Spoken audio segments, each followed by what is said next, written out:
नमस्कार दोस्तों, जय माता दी।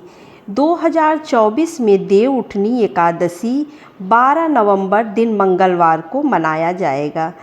तो तुलसी विवाह हमें कब करना चाहिए और कैसे करना चाहिए? तुलसी जी की शादी किसके साथ हुई थी? 2024 में तुलसी विवाह कब करेंगे? तो 2024 में तुलसी विवाह चूँकि मंगलवार को देव उठनी एकादशी पड़ रही है, उसी दिन तुलसी जी का विवाह भी किया जाता है। तो मंगलवार के बजाय, एकादशी के बजाय हम लोग द्वादशी को जो है वो तुलसी विवाह करेंगे। यह कार्तिक मास की शुक्ल पक्ष को हम तुलसी जी का विवाह करते हैं। तुलसी जी का विवाह जो है वो शालिग्राम जी के साथ करते हैं। तो शालिग्राम जी की मूर्ति हर किसी के पास हो ये ज़रूरी नहीं है। तो अगर आपके पास फिर शालिग्राम जी की मूर्ति नहीं है तो फिर आप तुलसी जी का विवाह कैसे कराएंगे? तो इसके लिए आपको क्या करना है, आप विष्णु जी की कोई प्रतिमा है तो उससे आप तुलसी जी का विवाह करा सकते हैं। नहीं तो आप जो है विष्णु जी का फ़ोटो ले लीजिए, लेकिन उसमें लक्ष्मी जी ना हो, सिर्फ विष्णु जी ही हो, तभी आप उनकी शादी उनसे करा सकते हैं। और बहुत से लोग ये गलती करते हैं कि वो लड्डू गोपाल के साथ कहते हैं कि विष्णु जी का स्वरूप वो भी हैं, तो हम लड्डू गोपाल जी हैं, हम उनके साथ उनकी शादी करा सकते हैं। तो जी नहीं, ये बिल्कुल गलत है। जो है तुलसी जी की शादी शालिग्राम जी के साथ ही हुई थी। तो ये तो हो गया कि हमें तुलसी जी की शादी करानी किसके साथ है। अब बात आती है कि हमें तुलसी जी की शादी किस टाइम करानी है। तो जो है तुलसी जी की शादी जो है, लोगों के यहाँ एकादशी की पूजा जो है सुबह बहुत से लोग करते हैं, बहुत लोग शाम को संध्या काल में करते हैं। तो हम लोगों के यहाँ संध्या काल में होती है, तो उसी समय हम तुलसी जी का विवाह भी करते हैं। तो जो है आपके घर में कैसे होता है, सुबह अगर पूजा होती है तो आप सुबह जो है शादी, मतलब चूँकि एकादशी के दिन मंगलवार पड़ रहा है तो मंगल को तो शादी होगी नहीं, तो द्वादशी के दिन जो है आप तुलसी जी का विवाह, ये सारे कार्यक्रम जो है उस दिन संपन्न करेंगे विवाह वाले। और एकादशी के दिन एकादशी की पूजा करेंगे, जो देवउठनी एकादशी होती है, जिसको प्रबोधनी एकादशी भी बोलते हैं। तो चलिए अब जान लेते हैं कि हमें कौन कौन सी सामग्री चाहिए तुलसी जी के विवाह के लिए और कैसे हमें पूजा करनी है। तो पहले तो हमें तुलसी जी का पौधा चाहिए। अगर आपके यहाँ क्यारी वगैरह में लगे हैं तो आप वहाँ पूजा करिए।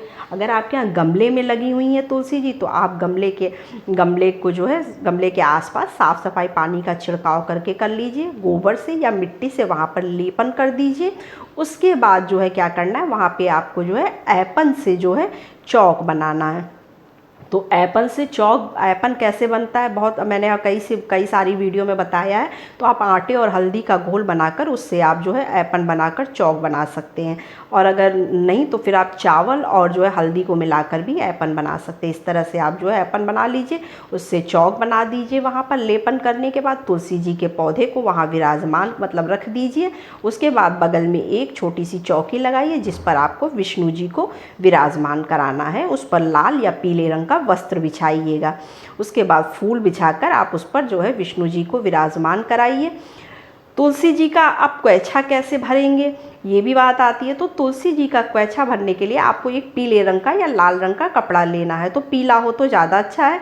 तो पीले रंग के कपड़े को जो है हम क्या करेंगे, उसके अंदर जो है मिठाई, हल्दी की गांठ और कुछ जो है दान के लिए पैसे डालेंगे। और चिवड़ा या चूड़ा, जो भी आपके यहाँ बोला जाता हो, हम लोगों के यहाँ चूड़ा बोला जाता है, तो उसको जो है हम उसमें रखकर उसकी पोटली बनाकर के तुलसी जी के जो गमले में होगा उसमें बांध देंगे। इस तरह से जो है हम तुलसी जी का क्वैछा भरेंगे।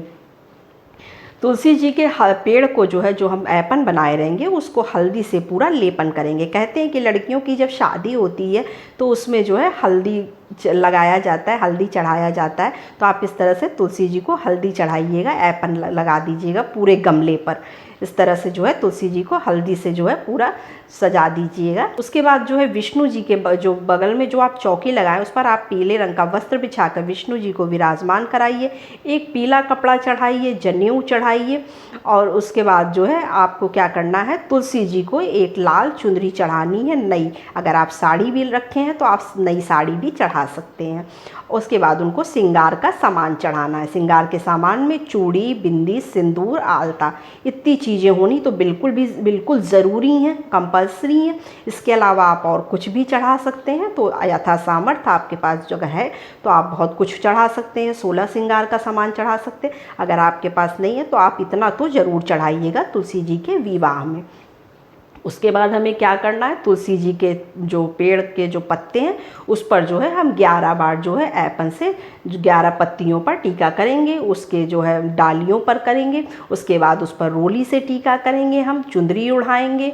उसके बाद जो है हम विष्णु जी को भी टीका लगाएंगे हल्दी का, और रोली का टीका, चंदन का टीका लगाएंगे। उसके बाद जो है हम दीपक प्रज्वलित करेंगे वहाँ पर। पहले तो हम एक दीपक ही प्रज्वलित करेंगे वहाँ पर। उसके बाद जो है हम गठबंधन करेंगे।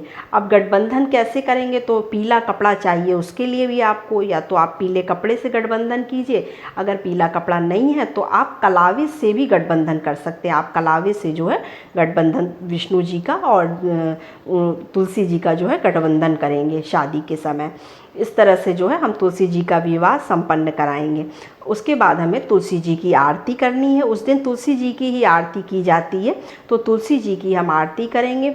और जो लोग जो है अगर पूरे मास मतलब पूरे कार्तिक पूर्णिमा तक जो है, शुरू से जो है कार्तिक महीने से कार्तिक पूर्णिमा तक जो है जो लोग दीपक जलाते हैं उनको जो है बहुत अच्छा फल प्राप्त होता है। तो अगर आपने नहीं जलाया है तो इसके लिए हमें क्या करना चाहिए, तो इसके लिए आप क्या करिएगा, 108 बाती जो है बना लीजिएगा।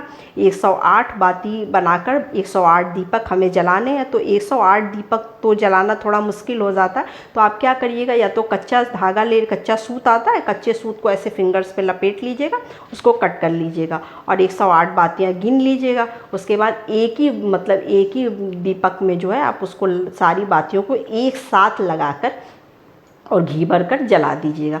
आपको जो है उतना ही पुण्य तब भी मिलेगा जितना आप रोज़ जलाते हैं। अगर आप नहीं जला पाए हैं किसी भी कारणवश तो उसके बाद जो है अगर आपने जो है पूरे साल में, बहुत लोग साल भर जो है जलाते हैं दीपक, अगर साल में आपने कभी नहीं जलाया तो साल में 365 दिन होते हैं, तो आपको 365 बातियाँ जलानी होती हैं। तो 365 बातियों को हम कैसे बनाएंगे, यही प्रक्रिया हम उसके लिए भी इस्तेमाल करेंगे। हम बातियों ऐसे रोल को लपेटते चले जाएंगे, उसको कट कर लेंगे। थोड़ा सा गिनना मुश्किल होता है लेकिन अब इतना तो करना ही पड़ेगा। तो आप उस बातियों को 365 बातियों को इकट्ठा करके एक ही दीपक में घी भरकर आप जला दीजिए।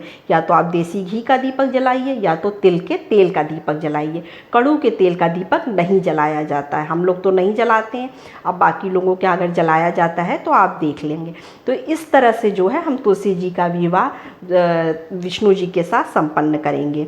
और कभी भी लड्डू गोपाल के साथ जो है तुलसी जी का विवाह नहीं कराया जाता है। तुलसी जी का विवाह शालिग्राम जी के साथ हुआ था, ये बात आप नोट कर लीजिएगा।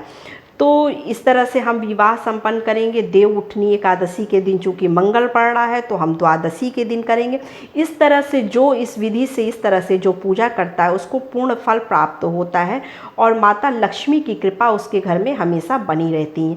तो वीडियो कैसी लगी, जानकारी कैसी लगी, मुझे कमेंट सेक्शन में ज़रूर बताइएगा। और हाँ, वीडियो अगर मेरी थोड़ी सी भी ज्ञानवर्धक लगती है तो चैनल को लाइक सब्सक्राइब ज़रूर कर लीजिएगा। तो नमस्ते फ्रेंड्स, जय माता दी।